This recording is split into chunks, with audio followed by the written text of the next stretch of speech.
Welcome to the only daily podcast focusing on compliance news of the day. Each morning, start your day with a cup of coffee and Tom Fox, the voice of compliance, to hear about 4 of the top compliance, corruption, or leadership stories you will need to start your day. The Daily Compliance News is a production of the Compliance Podcast Network. First, a word from our sponsor.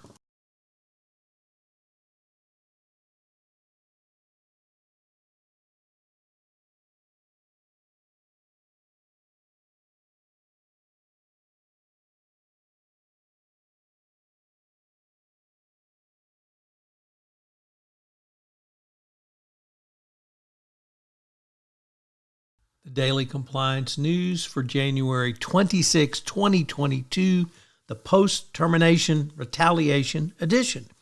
And we begin with that story from Law 360 as the U.S. Supreme Court turns down a case which held that a company can be held liable for post-termination retaliation under the False Claims Act and retaliation protections for whistleblowers, meaning this applies to former employees as well as current employees. This is a really new avenue for whistleblowers to have protection in. This came out of the Sixth Circuit, which tossed a lower court's partial dismissal of an amended complaint by a movement. The Sixth Circuit said if employers can simply threaten, harass, and discriminate against employees without repercussions as long as they fire them first, potential whistleblowers could be dissuaded from reporting fraud. Very interesting. The Supreme Court turned this case down, but probably not surprising in the great scheme of things.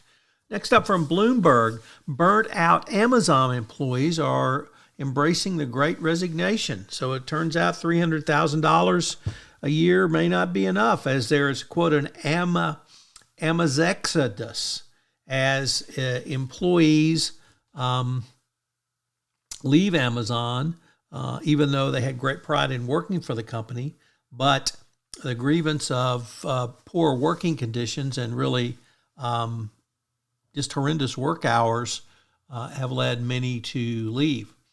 Next up, in a very important speech from Assistant Attorney General Jonathan Cantor, he announced major changes to how the Department of Justice was going to focus on antitrust enforcement. They're going to re-emphasize anti-monopolization claims under Section 2 of the Sherman Act. They're going to increase merger review, and tied together with remedies, the current Justice Department doesn't believe that sort of slicing and dicing either structural or behavioral components of mergers is sufficient, and they're just going to go ahead and try to block mergers. So this will be a pretty big change, and when you couple it with Section 2, you can see that Activision or Microsoft purchase of Activision may be a first test case. And our final story today comes to us from New York Times, and it's about a lawsuit by 4 state attorney generals against Google, claiming that Google is tracking its users both in terms of their preferences and more disturbingly, following them geographically as well. The state attorney generals claim that Google has made it basically impossible to have privacy by turning off trackers in Google. If these allegations are true, it's certainly very disturbing and interesting that the state attorney generals continue to bring these claims. The Daily Compliance News is a production of the Compliance Podcast Network and a proud member of C-Suite Radio. Thanks so much for listening. I hope you'll join me again tomorrow.